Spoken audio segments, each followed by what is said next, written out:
Lamentações, capítulo 1, versículo 4. Diz assim a Escritura: os caminhos de Sião estão de luto, porque não há quem venha à reunião solene. Reunião solene era o culto. Os caminhos de Sião estão de luto, porque não há quem venha à reunião solene. Todas as suas portas estão desoladas, os seus sacerdotes gemem, as suas virgens estão tristes, e ela mesma se acha em amargura. Mas como assim? Os caminhos de Sião estão de luto, porque não há quem venha à reunião solene. Todas as suas portas estão desoladas. Olha para cá agora, por favor. O contexto de Jeremias aqui é um contexto bem amplo, por isso não tem como ler tudo também. Mas o que estava acontecendo aqui, em Lamentações, é o seguinte: Jeremias, ele tinha vindo durante anos, para ser mais exato, durante toda uma vida, pregando a mensagem do arrependimento. Arrependei-vos, arrependei-vos, arrependei-vos, e pregava em lágrimas, e todavia o povo de dura serviço não ouviu a mensagem dele, ao ponto que no final do seu ministério, nenhuma pessoa para contar a história converteu, para dizer: olha, isso aí, graças a Deus, converteu através de Deus usar a minha voz, a minha pregação. Ninguém. Você imagina que é um ministério de você uma vida inteira pregar a verdade? Jeremias era a boca de Deus, mesmo assim nenhuma pessoa, nenhuma só, se converter. Então Jeremias, ele vinha pregando durante anos o arrependimento, o povo não ouviu, e ele ainda fazia sérias advertências: olha, se vocês não me ouvirem, o próprio Deus vai levantar a Babilônia, vai suscitar os caldeus, vai levantar um povo amargo, um povo terrível, e esse povo vai destruir vocês. Esse povo é muito pior do que vocês imaginam. E não deram ouvidos ao profeta. Consequentemente, desgraça sobre o povo. E uma das maiores desgraças que Jeremias presenciou foi que nem culto havia mais. A reunião solene, o culto foi banido, porque até o templo foi destruído. O sacerdote foi cada um para um canto. Acabou. É por isso que ele aqui lamenta, porque não há reunião solene. Talvez você pode pensar assim: pastor, mas esse não é o problema de hoje. Hoje nós temos culto e, para ser mais sincero, estamos tendo um agora. Todavia, se o culto não é da maneira que Deus ordena, para Deus é como se não houvesse. Culto deve ser da forma que Deus ordenou. Agora, se nós prestamos culto do jeito que nós achamos melhor, para Deus, o nosso culto e a época de Jeremias sem culto é a mesma coisa. Portanto, é de suma importância. O tema da minha pregação hoje, dessa primeira parte, é profanando o culto a Deus. E é o que muitos fazem. Até assim, existe o culto. Existe a reunião que eles dizem que é solene, nos domingos, de manhã e à noite, durante a semana. Mas é totalmente diferente daquilo que Deus ordenou. Fazem coisas que Deus não mandou e subtraem aquilo que na verdade Deus ordenou. E é óbvio que Deus não vai aceitar esse tipo de culto. E culto é algo solene. Algo que deve ser tido com o maior respeito da minha e da sua parte. Lembra quando Moisés chega diante da sarça ardente e Deus diz para ele: tira a sandália dos teus pés, rapaz, porque isso aqui é terra santa. E de fato, quando nós nos reunimos neste salão, nas casas, nos pequenos grupos, para fazer oração aonde estivermos, aquele lugar se torna santo. Portanto, reverência o tempo todo. E o primeiro princípio que eu quero passar é o seguinte: primeiro, devemos cultuar a Deus com santo temor. Sim, santo temor. Não apenas zelo, mas zelo também com entendimento, com respeito. Nós de fato cremos, nós, não apenas nós, Igreja Resgatar, mas toda a igreja histórica, desde os apóstolos, que quando a Bíblia é lida da forma correta, interpretada da forma correta e aplicada da forma correta, é como se o próprio Deus estivesse falando à congregação. É assim que nós cremos. Portanto, se de fato o Senhor está falando com a congregação através da sua palavra, é inadmissível que haja conversas paralelas. É inadmissível que você fique aqui mais pensando o que você vai fazer no almoço, o que vai passar no Fantástico 8h30 da noite. Deus falando com você e você pensando lá na morte da bezerra. Não deve fazer isso. Santo temor, reverência. Eu estou falando, é óbvio, não para comigo, mas para com a palavra do Senhor. Porque eu apenas estou sendo um canal aqui para que a palavra de Deus fale com você. Eu não vou ficar bravo, por mais que às vezes fique, mas eu não vou ficar tão bravo com você, não. Caso você não dê o valor necessário àquilo que eu falo. Mas se eu estou falando da parte de Deus, toma cuidado.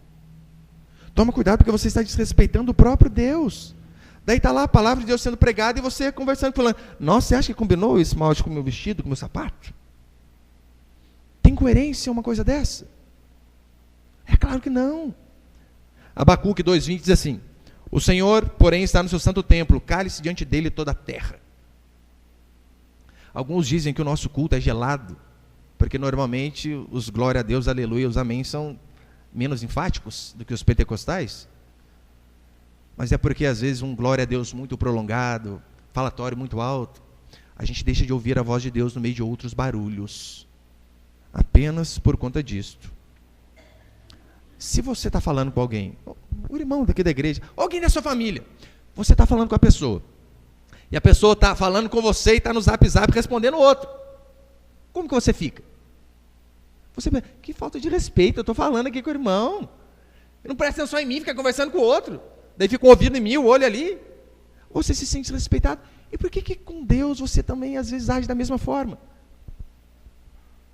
Fala com Deus, mas dá uma olhadinha lá no Facebook. Deixa eu ver se eu tive quantas curtidas na fotinha que eu coloquei.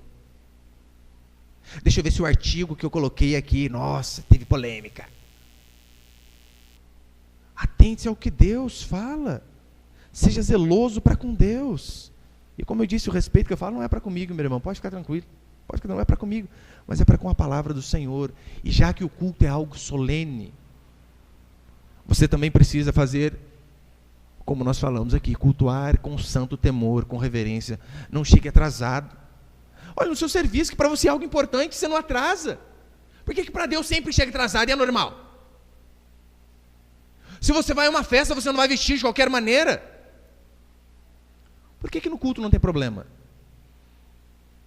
Vai do jeito que dá. Não, estamos fazendo para Deus, lembra sempre disso. Você, antes de se vestir, para você, para sua esposa, para o seu marido, ou seja lá para quem for ver, você em primeiro lugar se veste para Deus. E devemos cultuar o Senhor com santo temor. Segundo, não falte, é claro.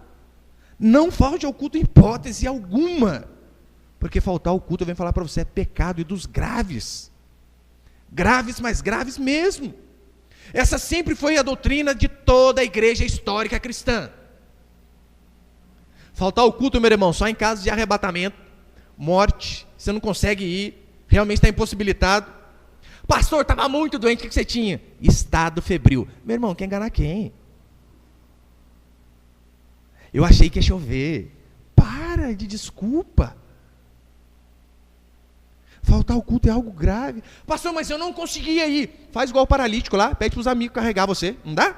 Não tem 4 amigos na sua rua que dá para pôr você numa maca lá e trazer você para cá? Não temos desculpa. O culto é algo sagrado. Antigamente, na antiga dispensação, se guardava ao sábado, porque o sábado tinha sido ordenado por Deus para descanso e culto ao Senhor. Nós não guardamos o sábado, guardamos o domingo. Os motivos não vai dar tempo de eu explicar hoje, já expliquei em outras ministrações, mas porque historicamente sempre foi assim. Nós não guardamos o dia do sábado, mas o princípio do sábado continua imutável. De um dia de descanso e culto a Deus. Até a terra no Antigo Testamento tinha um período de descanso. Não podia plantar o tempo todo, não. Tinha que ter um dia que tinha, para. Ah, mas eu vou ficar sem fazer nada. Isso, para, descansa. E cultua a Deus. Trabalhar todo dia é pecado, diz a Escritura. Você precisa ter um dia de folga. Se você não acredita por conta do mandamento, que é bem claro, não é? Tem um dia que você tem que parar. Mas se você trabalha todo dia também, sabe o que vai acontecer com você? É igual carro. Pega um carro, ó, roda constantemente. Roda. Pode ter certeza, por mais novo que ele seja, ele vai se desgastar mais que outros. Precisa dar um paradinho para manutenção, meu Deus. Muito mais a minha sua vida é mandamento. Um dia do descanso. O princípio do descanso e da adoração não foi abolido. Portanto, é sério essa questão de faltar ao culto. Olha, eu não me lembro. Puxa, eu não me lembro mesmo. De eu ter faltado o culto algum dia. Vão fazer 12 anos que eu estou na igreja. Eu não me recordo. Pode ser que eu tenha faltado, claro, né? Mas eu não me recordo.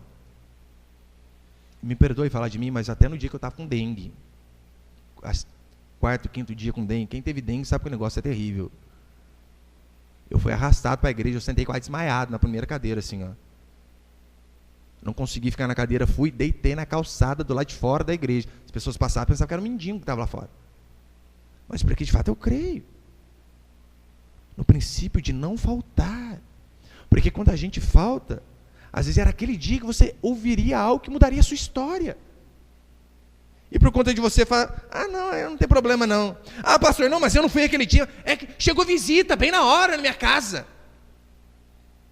Quando chega visita, você deixa de trabalhar? Ou você fala para a visita, dá uma licencinha para mim, mas eu preciso trabalhar. Ou você liga para o seu patrão, chefe, desculpa aí, não vai dar para trabalhar hoje, né? Chegou a visita aqui, bem na hora de eu trabalhar. Coincidência. É assim que você faz? Ou você fala assim, você me perdoe, mas eu preciso ir. Uma vez cheguei à casa da minha mãe, fazia uns 15 dias que eu não via ela, morto de saudade, com a esposa, com os filhos, tudo. Cheguei, ela estava saindo para ir para o culto. Sabe o que ela fez para mim? A chave está aqui, tal hora eu volto, fica à vontade. Depois eu venho. E está certa. O culto é muito mais importante que o filho, que a nora, que os netos. Deus em primeiro lugar, portanto, não falte. Pastor, mas Deus é misericordioso, às vezes a gente está doente, claro. Não consegue vir? Não consegue se arrastar? Joia. Agora, estou cansado. Trabalhei muito essa semana. Olha, quantos irmãos aqui já saíram do serviço de manhã e vieram direto para o culto? Tá certo, fica semi-dormindo aqui. Mas vem. Porque entende a importância. E não apenas você vir, meu irmão. Você que tem filho, você precisa também trazer o seu filho. Seja pequenininho igual a Isaac, seja depois com 3, 4, 5 anos. Não interessa. Agora os pais, hoje estamos tranquilos, viemos sem as crianças. Você está deixando de imprimir um valor na vida dos seus filhos. É claro, ele não vai entender quando ele é pequeno. O que é o culto? Mas se você todo domingo você vem, se toda quarta você vem, o seu filho, por mais que ele tenha 3, 4, 5 anos, ele vai saber assim, hoje é dia de igreja. Hoje não dá para ir em outro lugar. Hoje é dia de culto. Assim como alguns filhos aqui. Eu já vi os menininhos falando para as mães, mãe, hoje tem igreja, né? Depois de 3 dias tem igreja de novo, né, mãe? Porque nós imprimimos valores também aos nossos filhos. Venha você e traga a eles também. Pastor, mas eu estou mal. É daí que você tem que vir, meu irmão. O que Deus tem a ver que você está mal? Então Agostinho já foi mandado embora. E que triste, hein? É daí que você precisa buscar Deus. É daí que você precisa dele. Terceiro, Deus só aceita o que está ordenado em sua palavra. Você sabia, né? Deus não aceita tudo que nós fazemos no culto. Não existe essa historinha. Não, mas eu faço com um coração sincero. Mas calma, você faz com um coração obediente. Porque para Deus o que importa é obedecer. Uma que muitas vezes o nosso coração está sinceramente enganado. Caim e Abel ofereceram culto a Deus. Um foi aceito, o outro foi rejeitado. Cultuando a Deus. Porque um fez de maneira errada. Uzá tocou a arca e morreu. Porque quis ajudar de forma errada. Nadab e Abiú mais longe ainda. Oferecendo sacrifício a Deus, incenso e um monte de coisa. Vamos cultuar a Deus. Morreram no culto.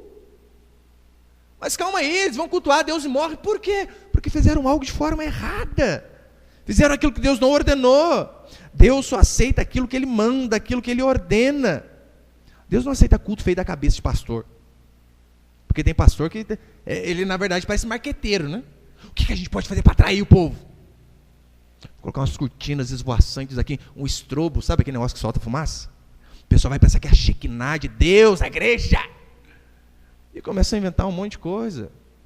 Ali no Michele e tal, vou colocar alguém pintando um quadro. Porque você já prepara o espírito da pessoa, né? Arte.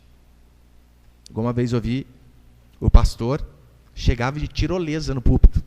Tinha um andar assim de cima, ele descia de tirolesa. E parava. Meu Deus. Isso que é imaginação fértil. Porque tem que ser muito louco por Jesus para atrair os jovens, ora. Para atrair o jovem tem que ser meio cabelão rupiado no meio, pintado de vermelho. Será que é assim mesmo? Uzá tocou na arca da aliança e morreu, porque a Bíblia ordenava que a arca não fosse tocada por qualquer um, mas apenas por levitas. Lembra? A arca da aliança sendo carregada num carro de bois. Era só o pessoal ler a Bíblia e saber como Deus ordenou. Talvez eles pensaram, não, mas com o carro de boi vai ser mais rápido. Mas Deus não está preocupado se vai ser mais rápido. Está preocupado em ser obediente. Uzá não era falso profeta. Uzá não era enviado do demônio. Uzá era judeu. temente a Deus. A arca da aliança caiu e quis dar uma ajudinha para Deus. Pum, morreu. Nossa, mas que Deus bravo. Não foi isso que eu mandei. Eu mandei ser carregado por levitas. E pronto, apenas isso. O reino de Deus não é feito por pessoas com boas intenções e ignorantes, mas é feito por pessoas tementes a Deus e obedientes à palavra. Ponto. Portanto, não adianta essa desculpinha. Não, mas eu faço de coração. É mesmo? Olha o que diz Levítico 10, 1 e 2. Nadab e Abiú, filhos de Arão, tomaram cada um seu incensário, que era um símbolo de oração. Nadab e Abiú, filhos de Arão, tomaram cada um seu incensário, e puseram neles fogo, e sobre este incenso, e trouxeram fogo estranho perante a face do Senhor, o que lhes não ordenara. Olha que coisa, hein? Levaram fogo. E sabe o que é interessante? No capítulo 9, eles viram como que o pai deles tinha cultuado a Deus, como que Arão tinha feito. Então eles disseram, o papai cultuava a Deus assim, vamos fazer uma cópia meio distorcida um pouquinho aqui, e vamos adorar a Deus do nosso jeito. E por conta disso, olha que sério o texto, trouxeram fogo estranho perante a face do Senhor, o que lhes não ordenara. E o que aconteceu? E saiu fogo de diante do Senhor e os consumiu, e morreram perante o Senhor. Meu Deus! Consegue imaginar? É mais ou menos o filho do pastor, ver como que o pastor faz o culto, e diz assim, agora eu vi como que o pai faz, eu vou dar o meu jeitinho. Só que coloca umas coisinhas ali que Deus não mandou. Dele, irmãos, vamos começar o culto, bum, tem um infarto e morre. Era mais ou menos isso aqui que aconteceu. Fizeram algo que Deus não tinha ordenado. Para Deus isso é fogo estranho. Os cristãos antigos, os cristãos bíblicos, fazem a seguinte pergunta. Eles vão para a Escritura e dizem, o que Deus ordenou? O que Ele ordenou, nós faremos. Os cristãos modernos, eles olham para a Escritura e dizem assim, Deus não falou que não pode. E se não pode, se não falou que não pode, então pode. Eles leem lá, nossa, mas Deus não fala nada contra teatro no culto, né? Se Deus não fala nada contra teatro, não pode fazer teatro. Calma aí. Homenagem para o aniversário do pastor. Deus não fala que não pode. Se não pode, então vamos fazer. Dança, nossa, Deus não falou nada não, hein? Olha, ainda tem, Davi dançou diante da arca. Diante da arca, não diante do culto, né? Os sacerdotes não dançavam no culto. Deles vem, como Deus não falou que não pode, então pode. Mas é ignorância. É ignorância. Santo Deus. Se Deus diz assim, olha, eu gosto de amarelo, subentende-se que você não pode pintar nada de verde. Se Deus diz, isso daqui pode, subentende-se que tudo que é fora daquilo que Ele diz que pode, não pode. Simples assim. Simples. Agora o que tem de pastor marqueteiro querendo atrair o povo. Eu já vi, esse tempo atrás passava aqui em Taubaté do lado, eu olhei e falei, nossa, que boate grande. Daqui a pouco eu falei, nossa, parece que eu já vi aquele nome em algum lugar. Falei, puxa vida, a igreja, meu Deus do céu. Estava um nome no hebraico lá, né? Não vou falar aqui, depois eu falo para você em off, se quiser. Falei, meu Deus, igualzinho a boate. Lembra a Boate Kiss que pegou fogo lá em Santa Maria? Falei, nossa, igualzinho. Sabe por que o pessoal faz isso daí? Olha o argumento deles. É para que quando as pessoas vierem ao culto, eles não se sintam no culto. Calma aí, você tem que vir a um lugar que você não se sente ali? Porque você tem mais liberdade numa balada do que no culto? É absurdo. Daí entra aquilo que Paul Washer diz. E como não há poder de Deus em nossos ministérios, precisamos de toda sorte de coisas profissionais para manter um defunto se movendo. É isso que muito pastor faz. Não há poder da pregação da palavra, não há verdade na pregação da palavra, e começa a usar essas artimanhas marqueteiras, e o que ele faz é atrair bode em vez de ovelha. Daí toda vez tem que ficar inventando uma coisa nova. Isso aqui o pessoal enjoou, vão inventar outro. É assim que funciona. Métodos mundanos enchem as igrejas de pessoas mundanas. Eu e você não precisamos que a nossa igreja pareça uma boate para atrair jovens. Não precisamos. Nós não queremos ganhar pessoas pelo entretenimento, porque pelo entretenimento o mundo tem muito mais que a gente, e muito melhor. Música do mundo, puxa vida, é muito melhor que esse louvorzinho chechelento nosso, hein? Temos muito que melhorar. Não queremos ganhar pessoas por entretenimento. Mas de fato nós cremos que o entretenimento não converte. E o que converte é a pregação da palavra. Quarto, Quero falar sobre o princípio regulador de culto. Esse é um termo usado por toda a igreja histórica de como deve ser o culto a Deus. Primeiro, como eu disse, se a Bíblia não diz que se deve fazer, não se deve fazer. Não existe essa história de que, olha, se a Bíblia não diz nada contra, então diz a favor. Não, não. O que Deus manda é o que Ele diz e pronto, acabou. Não tem homenagem às mães no culto. Pastor, Dia das Mães, algo lindo. Sem problema. Quer fazer no salão? Joia. Não no culto. Culto não. Quer fazer depois do culto, antes do culto. Festa para as crianças. Quer fazer aniversário aqui? Você que é membro da igreja? Pode pegar a chave comigo, marca aniversário. Todo mundo, não tem problema. Agora não pede para cantar parabéns pro seu filho no culto, né? Pastor, aniversário do meu menino, a igreja pode cantar parabéns para ele? Claro que não. Culto é para Deus, cantar parabéns é para ele. Mas depois não tem problema, não. Não temos problema com isso. O que Deus ordenou então, pastor? Alguns cristãos antigos deram esse nome, né? Princípio regulador de culto. Isso significa que o verdadeiro culto é aquele que é ordenado por Deus. E o falso culto é aquele que Deus não ordenou. E como que era o culto? Simples. Você consegue gravar em uma vez só que você ouve. O culto no Antigo Testamento era assim: oração, louvor e adoração, exposição da palavra. Pronto. Ocasionalmente, ceia e batismo. Só. Simples, né? Pode ver. A gente fica inventando as coisas aqui. Não, é todo dia que você vê a mesma coisa. É um irmão que começa orando, é o louvor e adoração, exposição da palavra. E ocasionalmente ceia e batismo. Não temos que inventar. Pastor, mas esse jeito é meio chato. Esse jeito eu não gosto. Mas quem disse que é para você gostar? Não é para você o culto? O culto é para Deus. E a gente está preocupado em fazer o melhor para Deus. E assim que deve ser. Portanto, o culto é sagrado, meu irmão. Não falte, tenha temor. Por mais que eu sei, tem uns dias que parece que é melhor que o outro, não é? Ah, esse dia Deus falou comigo, do começo ao fim, tem dia. Claro, se fosse todos os dias assim, maravilha, mas tem dia que você entra aqui. Ai, meu Deus do céu, pastor, não acaba logo.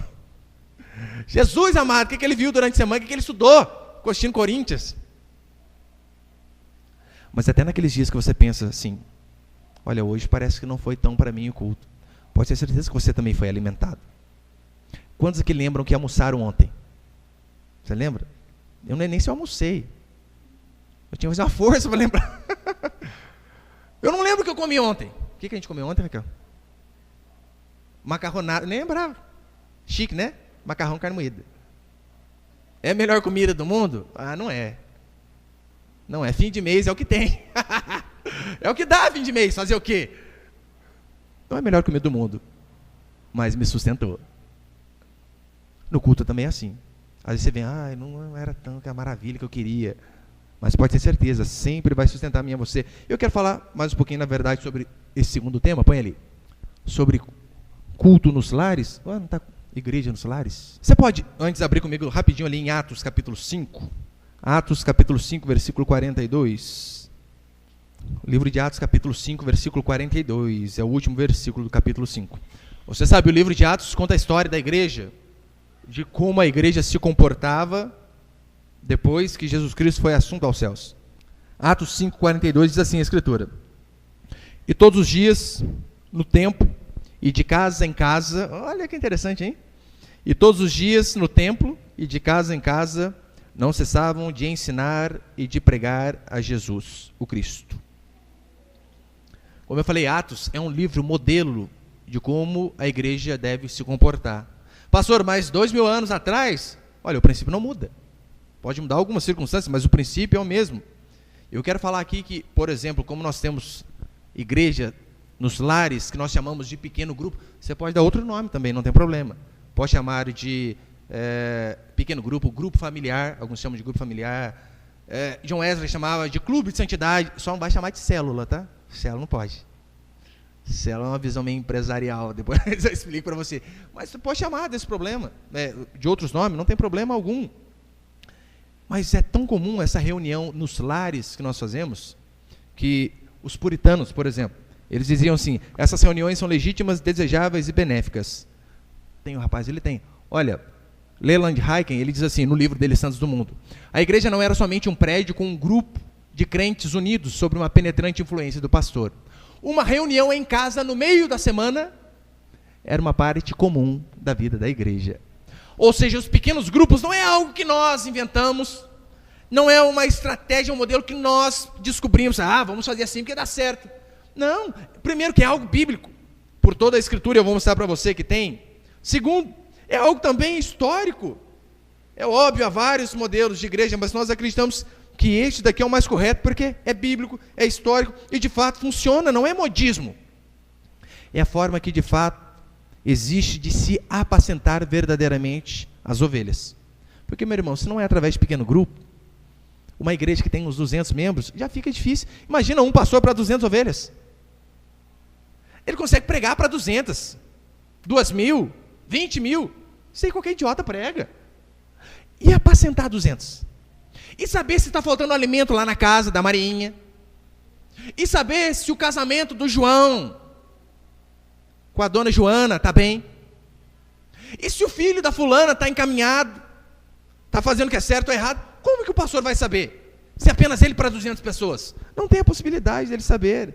Então é um jeito que nós de fato vemos que é bíblico, que é histórico e que é a melhor forma de apacentar o povo. Lembra, diz a Bíblia que Moisés estava julgando o povo? E, como era muita gente, Moisés desfalecia, porque é claro, um só para julgar todo mundo. Imagina uma fila aqui, pastor, problema no casamento. O que aconteceu? Mulher queimou arroz. O que você fez? Queimei a orelha dela no tapa, pastor. Não é assim que faz. Daí vem outro, e vem outro, vem outro. Era só Moisés, era só um. Uma que a fila era enorme, o povo não era atendido e ele desfalecia. Então o sogro dele, Jétro, inspirado por Deus, diz assim: Moisés, separa homens fiéis, piedosos, tementes a Deus, coloca como líderes de 1.000, de 100, de 50, de 10, e as coisas mais simples eles julgam. Aquilo que eles não conseguirem, eles levam a você. Assim o povo vai ser atendido e você também não vai desfalecer. E dito e feito. Os pequenos grupos é justamente dessa forma. Os líderes têm autonomia para resolver as coisas que estão sobre a sua alçada. Aquilo que eles não conseguem, eles trazem para mim. Porque tem coisa, meu irmão, não fica nem sabendo. Às vezes o PG do irmão lá, tinha uma irmã que estava precisando de alimento. Sabe o que eles fizeram? Arrecadaram lá alimento de um, de outro, cesta básica lá, e levaram para o irmão. Eu não fiquei nem sabendo. Ora, resolve. Agora, se não tem um pequeno grupo, provavelmente o irmão ou a irmã ia passar fome, talvez eu nem ia saber. Então é algo bíblico, é a melhor forma de se apacentar. Quero passar aqui alguns princípios, então, dos pequenos grupos. Primeiro, que são bíblicos. Olha o que diz 1 Coríntios 16 e Colossenses 4,15. 1 Coríntios 16. As igrejas da Ásia vos saúdam no Senhor. Muito vos saúdam Áquila e Priscila, e bem assim a igreja que está na casa deles. Colossenses 4,15. Saudai os irmãos de Laodiceia e Ninfa, e a igreja que ela hospeda em sua casa. Tinha mais um tanto de referências aqui que não dá para pôr. Porque é óbvio, nós acreditamos que a igreja não é esse salão. Deus não habita em templos feitos por mãos humanas. Mas é claro, por logística, precisamos de um lugar onde nos reunimos, mas também precisamos dos pequenos grupos nas casas. Atos 2,46. Olha o que diz. Diariamente, e lá o povo era muito mais firme que a gente, hein? Diariamente. Nossa, semanalmente. Diariamente perseveravam unânimes no templo e partiam o pão de casa em casa e tomavam as suas refeições. Isso aqui é bom também, hein? Tomavam as suas refeições com alegria e singeleza de coração, louvando a Deus e contando com a simpatia de todo o povo. Enquanto isto, acrescentava-lhes o Senhor dia a dia os que iam sendo salvos. O povo se reunia, louvava a Deus junto, comia junto, pequeno grupo também tem comida, benção. Se reunia, orava junto, comia junto, amava a Deus junto, e dia a dia o Senhor acrescentava os que iam sendo salvos. É assim que sempre foi na história da igreja. É interessante que diz a primeira palavra, né? A segunda, diariamente perseveravam. Por que perseveravam? Tem dia que não é mole, não. Tem dia que você não está com vontade, não. É por isso, preciso perseverar, é claro. Nós não fazemos parte de um pequeno grupo, não. Cada dia a gente não vem ao culto, não apenas porque é legal, uma que graças a Deus é uma bênção, mas é porque de fato precisamos estar unidos com irmãos que comungam da mesma fé. Eu falo para você, olha, esse ano vai fazer 12 anos que eu sou cristão. 12 anos. E nessa caminhada, acho que quem está mais junto comigo é meu primo, Tiago. Você pode perguntar para ele. Os que nós vemos mais firmes na igreja desde esses 12 anos são aqueles que frequentam um pequeno grupo. Porque, de fato, tem um compromisso a mais. Ele sabe, não apenas o culto, eu preciso estar junto com os irmãos na casa, eu preciso estar lá, eu preciso ouvir o meu líder, ou eu preciso liderar, eu preciso contribuir.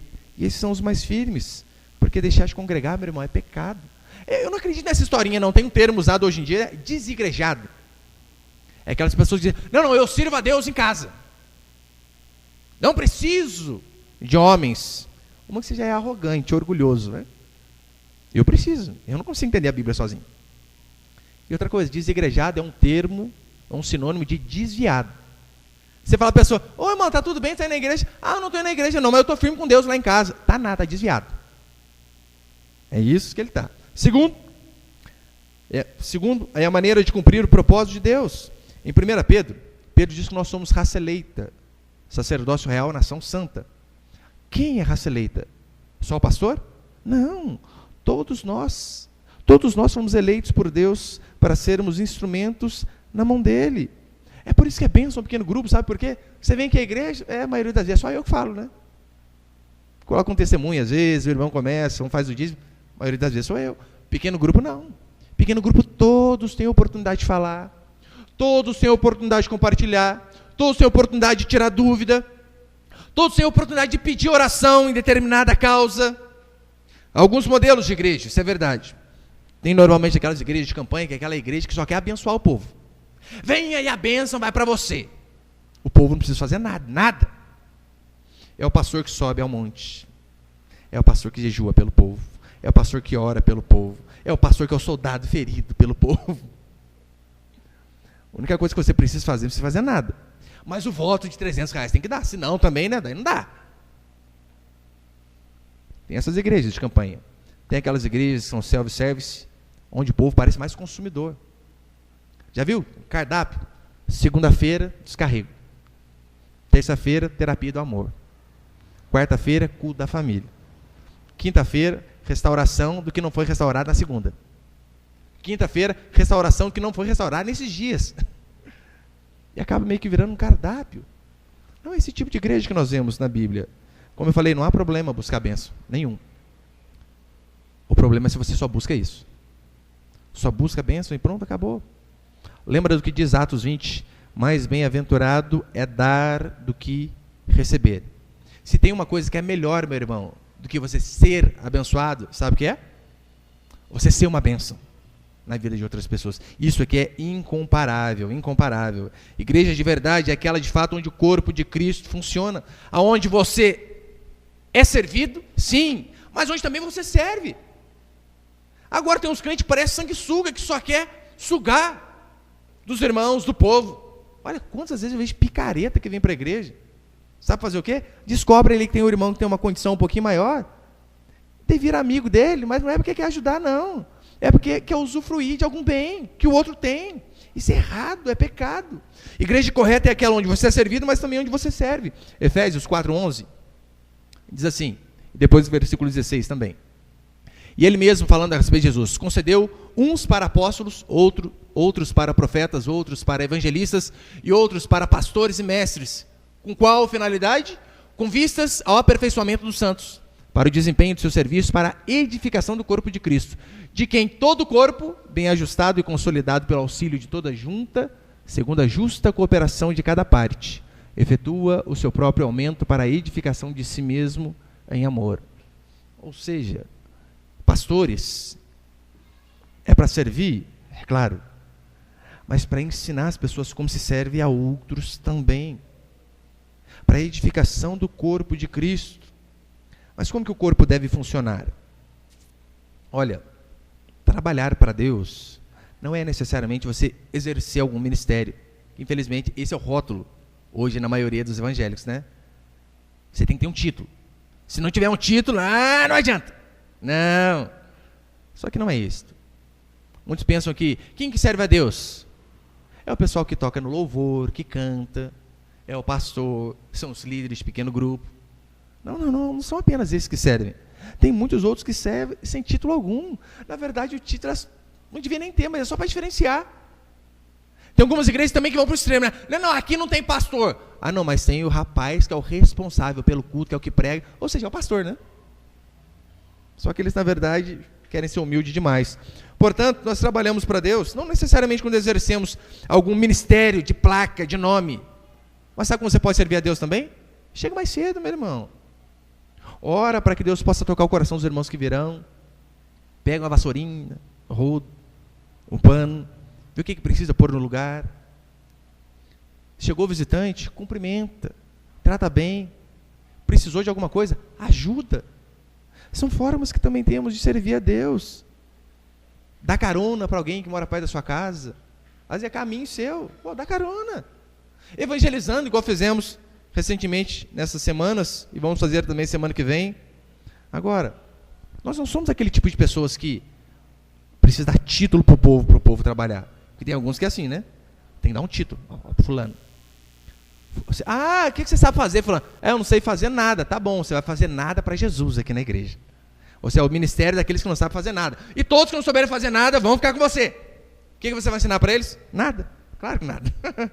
Daí fica criando um monte de ministério, da jardinagem, dos que põem água para o pastor no copo, dos que balançam as crianças, do que fica na salinha, da intercessão, daqueles que segura. Uma vez a irmã disse para mim, pastor, na outra igreja eu tinha um ministério, qual que era?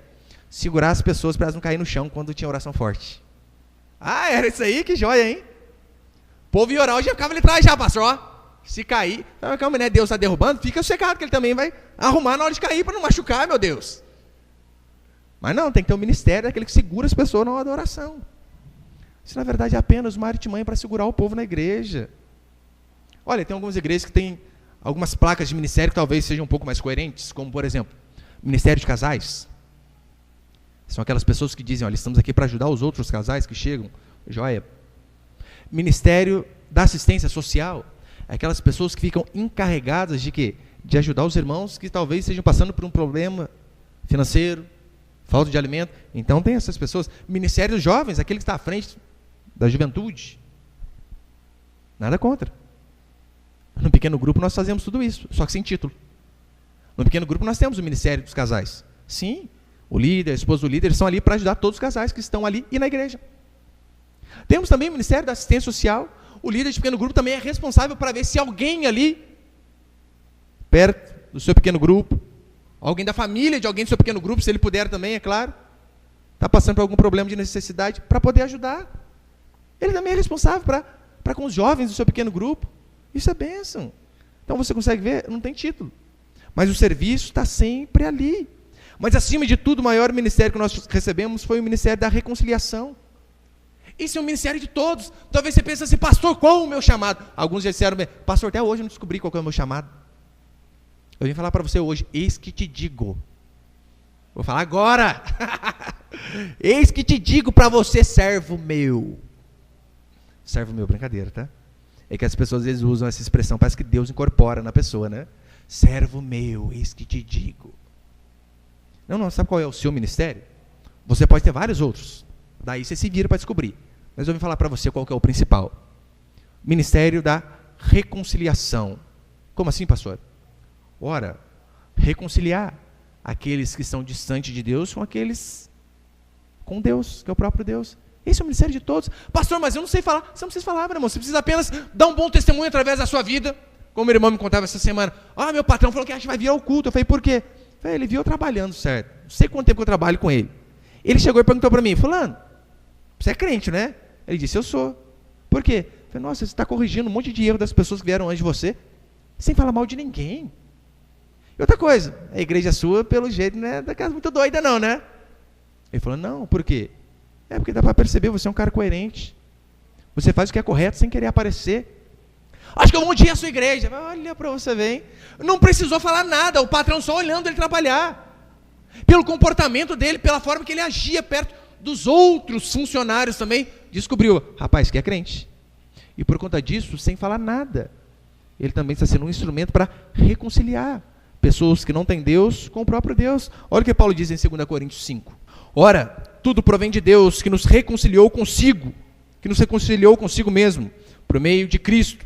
Ou seja, Deus nos reconciliou com Cristo e nos deu o ministério da reconciliação, a saber que Deus estava em Cristo reconciliando consigo o mundo, não imputando aos homens as suas transgressões, e nos confiou a palavra da reconciliação. Você não precisa, meu irmão, saber tudo de Bíblia, não, para você ser instrumento de bênção na vida de alguém.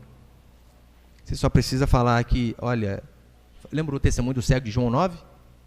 Quem era esse que te curou? Ele diz, olha, quem era eu não sei, só sei que me curou. E de uma coisa eu sei, eu era cego e agora eu vejo. É isso que nós precisamos fazer. Às vezes é lá na sua família. Você não precisa pregar a Bíblia não, meu irmão.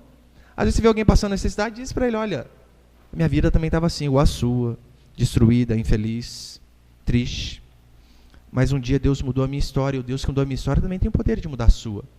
Esse é o ministério de todos nós. É claro, cantar faz parte, ajudar faz parte, mas são tarefas secundárias. O que precisamos de fato é cumprir a missão do ID. Por isso que eu acredito naquilo que nós fizemos ontem, hein? De porta em porta, batendo, convidando, no meio da rua, chamando o povo. Olha, vamos ter um culto, vai lá. Porque nós acreditamos que esse é o ministério. Pastor, mas eu tenho vergonha. Não tem problema não, então você fica para receber o povo. Cumprimenta o povo, trata bem o povo. Isso é importantíssimo. Agora, por que alguns não querem essa visão? É porque de fato eles não entendem que viver para Deus é que traz propósito para a nossa vida. Obedecer a Deus, meu irmão, é o que traz significado. Eu posso estar professando um tanto de gente que tem tudo que talvez você sonhou em ter, mas uma vida vazia, amarga, porque está fora do propósito de Deus. Não adianta. Não entendem que o propósito de Deus para nós é obedecer a Ele. E o pequeno grupo, de fato, você faz parte da vida ativa da igreja. Terceiro, já estou encerrando. Pequeno grupo é uma forma de servir a Deus efetivamente. Como eu disse, PGs, eles são apenas uma estratégia que nós vemos que é bíblica, mas com uma finalidade ainda maior. Sabe qual? Expor os nossos valores segundo a Escritura. E qual que são os nossos maiores valores? Ensino da palavra. O pequeno grupo é apenas um método pelo qual nós, de fato, fazemos aquilo que é importante, aquilo que tem valor para nós, que é o ensino da palavra.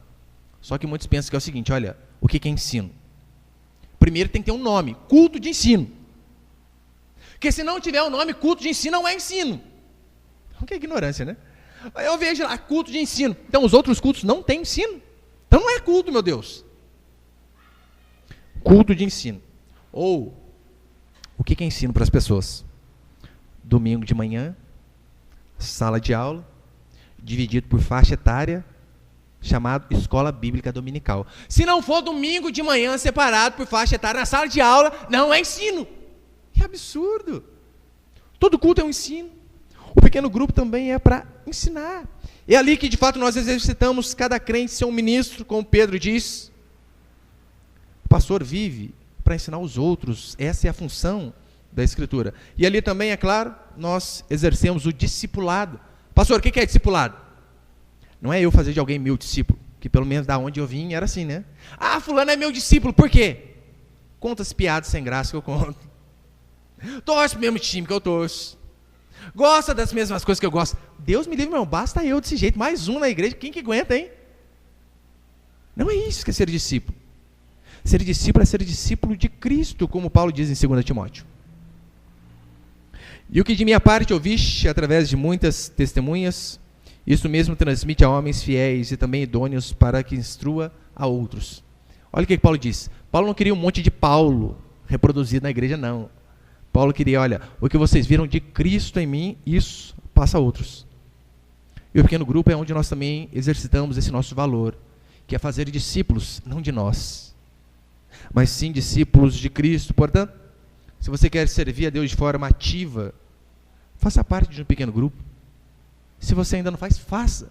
Eu tenho certeza que o maior beneficiado vai ser você. Você sim também vai ser instrumento de bênção na vida de muitas outras pessoas. Pode ter certeza. Através da sua presença, do seu compartilhamento, da sua amizade, você vai abençoar outras pessoas, mas acima de tudo, você vai ser o maior beneficiado dessa história toda. E é claro, né? Depois que feito tudo isso, tem muito trabalho na igreja para fazer também. Mas o mais importante é você fazer parte ativa da igreja. Depois que você faz isso, eu falo para você, tem um monte de coisa para fazer. Se você souber tocar alguma coisa, avisa. Precisamos urgentemente. O pastor toca muito mal o violão. Sabe cantar? Meu Deus do céu. Canta no meu lugar que eu não aguento mais. É bênção, essas coisas são importantes, como eu falei. Mas tudo com o intuito de ajudar o próximo. Precisa de gente para fazer faxina na terça. 6 horas. São coisas importantes. Limpar, cuidar das crianças, liderar, abrir as portas da casa para que possamos ter mais reuniões, participar de tudo, de fato, da vida da igreja. Não só, meu irmão, faça aquilo que você gosta, mas exercite fazer aquilo que precisa. Né? Eu sempre dou esse exemplo, eu faço questão de dar de novo. Uma vez uma irmã, ela disse assim para mim: pastor, eu queria ajudar com as crianças, né? Ficar com as crianças. Eu falei: irmã, mas você já é de certa idade, e além do mais, você disse para mim que não gosta muito de criança, hein? Pastor, não gosto muito não. Mas você quer ficar com criança como, criatura? Olha o que ela disse para mim: pastor, eu quero fazer o que precisa, não só aquilo que eu gosto. Porque convenhamos, se você, irmã, quer ajudar a ficar com as crianças, e você diz: pastor, eu adoro criança, é bênção. Estava pensando em colocar na escala da salinha das crianças palhaçoneca. As crianças iam ficar doidas.